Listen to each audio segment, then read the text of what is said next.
আজকের রান্নাটা পর্তুগিজ রান্না, যার জন্য প্রথমে গোটা জিরে, গোটা ধনে, গোটা সর্ষে, দারচিনি, এলাচ, লবঙ্গ, গোলমরিচ গুঁড়ো নিয়ে নেব।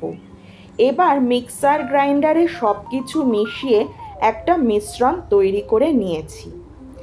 এবার ভিনিগারে মেশানো কাশ্মীরি গোটা লঙ্কা, আদা, রসুন মিশিয়ে নেব।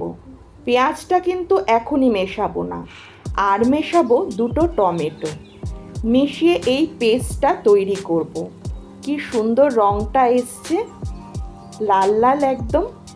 এবার এই মিশ্রণটার 40% 750 গ্রাম মাংসে আমরা ভালো করে মিশিয়ে দেব। ম্যারিনেট করে রাখবো 1 ঘন্টা মতন। এবার কড়াইতে তেল দিয়ে কোচানো পেঁয়াজগুলো যতক্ষণ না হালকা ব্রাউন হচ্ছে ততক্ষণ পর্যন্ত ভাজতে থাকবো। তারপর বাকি যে মশলাটা ছিল সেটা মিশিয়ে কষাতে থাকবো। এই রান্নাটা পর্তুগিজ রান্না কার্নি দি ভিনা দি অ্যালোস থেকে ইন্সপায়ার্ড, যার মানে ওয়াইন আর গার্লিক দিয়ে ম্যারিনেট করা মাংস। এবার ম্যারিনেট করা মাংসটা দিয়ে দেব এই কষানো মশলাটার মধ্যে। 16th সেঞ্চুরিতে যখন গোয়া পর্তুগিজ কলোনি ছিল, সেই সময় এই রান্নার প্রচলন হয় গোয়াতে। দীর্ঘ সমুদ্রযাত্রার সময় পর্তুগিজ নাবিকরা মাংসকে রসুন আর ওয়াইন ভিনিগার দিয়ে ম্যারিনেট করে রাখত, যাতে মাংস নষ্ট না হয়। আগেই বললাম পর্তুগিজ রান্না কার্নি দি ভিনা দি অ্যালোস থেকে এই রান্নাটা ইন্সপায়ার্ড। এবার গোয়াতে কিছু মানুষ এই রান্নাটাই ভারতীয় কিছু মশলার সাথে মিশিয়ে ভিন্দালু খাবারটা প্রচলন করেন। এটা স্পাইসি আর ট্যাঙ্গি হয়।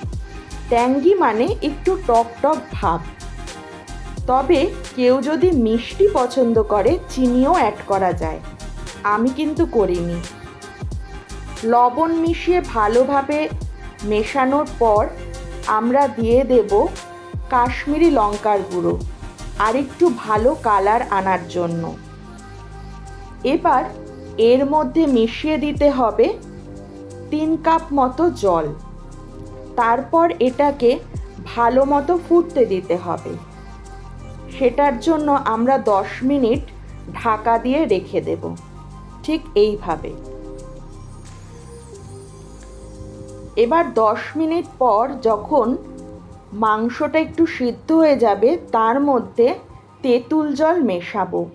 তেঁতুল জলটা কিন্তু খুব ইম্পর্ট্যান্ট। যেহেতু বললাম এই রান্নাটা একটু টক টক হয়, তাই জন্য তেঁতুলের জলটা খুবই গুরুত্বপূর্ণ।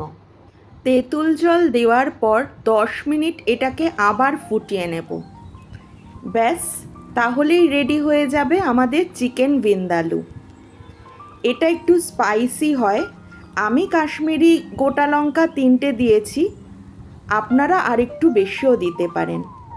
কেমন লাগলো রেসিপিটা অবশ্যই কমেন্ট বক্সে জানান।